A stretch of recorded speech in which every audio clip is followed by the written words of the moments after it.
CK ടോക്സിന്റെ മറ്റൊരു football ടോക്കിലേക്ക് എല്ലാവർക്കും ഒരിക്കൽ കൂടി സ്വാഗതം. അങ്ങനെ ഏതായാലും ബ്ലാസ്റ്റേഴ്സിന്റെ രണ്ട് താരങ്ങൾ ലിസ്റ്റിൽ ഇടം പിടിച്ചിരിക്കുകയാണ്. അതെ, ടീം ഓഫ് ദി വീക്ക് കഴിഞ്ഞ ദിവസം പ്രഖ്യാപിച്ചിട്ടുണ്ടായിരുന്നു.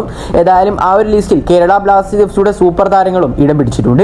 ഏതായാലും ഇന്നത്തെ ഈ ഒരു വീഡിയോയിലൂടെ നമ്മൾ പ്രധാനമായിട്ടും ചർച്ച ചെയ്യാൻ പോകുന്നത് കേരള ബ്ലാസ്റ്റേഴ്സ് എഫ്സിയോടും ISL അനുബന്ധിച്ചുള്ള ഏറ്റവും സുപ്രധാനമായിട്ടുള്ള അപ്ഡേറ്റുകൾ മാത്രമാണ്.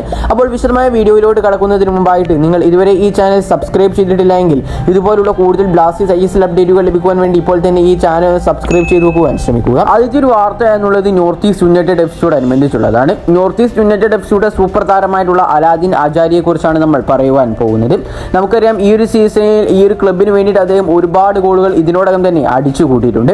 ഏതായാലും അദ്ദേഹത്തിന് ഇപ്പോൾ ഒരു റെക്കോർഡ് കൂടി സൃഷ്ടിക്കാൻ സാധിച്ചിട്ടുണ്ട്. ഇത്രയും കാലം ISL തുടങ്ങിയിട്ടും വെറും 3 താരങ്ങൾ മാത്രമാണ് ഇതിനോടകം തന്നെ ISLിലെ എല്ലാ ക്ലബ്ബുകൾക്കെതിരെയും ഗോൾ അടിച്ചിട്ടുണ്ടായിരുന്നത്.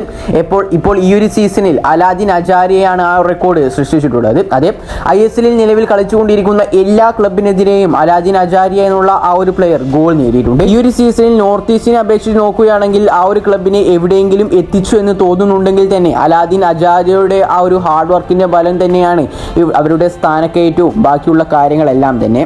ഏതായാലും ഇനി അടുത്തൊരു വാർത്ത എന്നുള്ളത് കേരള ബ്ലാസ്റ്റേഴ്സ് എഫ്സിയുടെ നിലവിലെ പരിശീലകനായിട്ടുള്ള TG പുരുഷോത്തമൻ പറഞ്ഞ കാര്യമാണ്. കഴിഞ്ഞ അവസാന മത്സരത്തിന് ശേഷമാണ് അദ്ദേഹം ഇത്തരത്തിലുള്ള ഒരു വാക്കുകൾ പറഞ്ഞിട്ടുള്ളത്. ഏതായാലും നമുക്ക് അദ്ദേഹത്തിന്റെ വാക്കുകളിലേക്ക് ഒന്ന് കടക്കാം. എല്ലാ ക്രെഡിറ്റുകൾക്കും കളിക്കാർക്കുള്ളത് തന്നെയാണ്. കാരണം അവരാണ് പിച്ചിൽ നല്ലപോലെ കളിച്ചിട്ടുള്ളത്. അവർ മികച്ച നിലവാരമുള്ള കളിക്കാരുമാണ്. ഇനി ഏതായാലും ഞങ്ങളുടെ എല്ലാ ശ്രദ്ധ അവസാന മത്സരത്തിലും കൂടാതെ തന്നെ ഇനി വരാൻ പോകുന്ന സൂപ്പർ കപ്പിലുമാണ്. സൂപ്പർ കപ്പിൽ എങ്ങനെയെങ്കിലും കപ്പടിക്കുക എന്നുള്ളതാണ് നിലവിൽ ഞങ്ങളുടെ ലക്ഷ്യം എന്നുള്ളതാണ് അദ്ദേഹം വെളിപ്പെടുത്തിയിട്ടുള്ളത്. ഏതായാലും ഞങ്ങളുടെ എല്ലാ ശ്രദ്ധയും സൂപ്പർ കപ്പിന് വേണ്ടിയിട്ടാണ് കേന്ദ്രീകരിക്കുന്നത് എന്നും അദ്ദേഹം വെളിപ്പെടുത്തിയിട്ടുണ്ട്. നമുക്കറിയാം ഇത്രയും കാലമായിട്ടും കേരള ബ്ലാസ്റ്റേഴ്സ് എഫ്സിക്ക് ഒഫീഷ്യലായിക്കൊണ്ട് ഒരു കപ്പും തന്നെ നേടാൻ സാധിച്ചിട്ടില്ല. അതുകൊണ്ട് തന്നെ സൂപ്പർ കപ്പ് ആണെങ്കിൽ സൂപ്പർ കപ്പെങ്കിലും എങ്ങനെയെങ്കിലും നേടിയെടുക്കണം എന്നുള്ള ഒരു ആഗ്രഹം ബ്ലാസ്റ്റേഴ്സിന്റെ ആരാധകർക്കും ഉണ്ട്. കൂടാതെ തന്നെ കളിക്കാർക്കും പരിശീലകന്മാർക്കും എല്ലാവർക്കും തന്നെയുണ്ട്.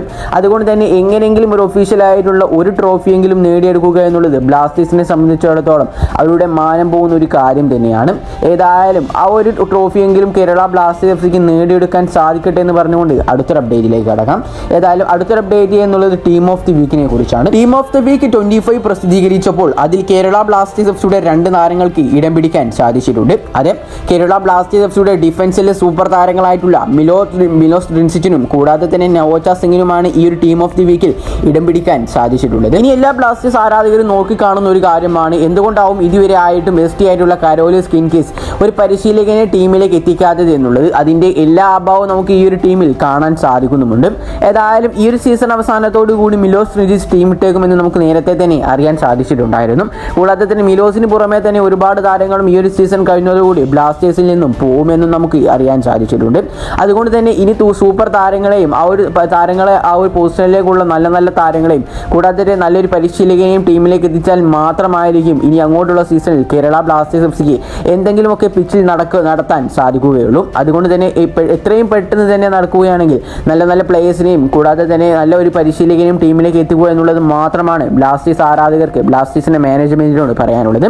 അപ്പോൾ ഏതായാലും ഇതിനെല്ലാം കുറിച്ചുള്ള നിങ്ങളുടെ അഭിപ്രായങ്ങൾ നിങ്ങൾ തീർച്ചയായിട്ടും താഴെ കമന്റായി രേഖപ്പെടുത്താൻ ശ്രമിക്കുക.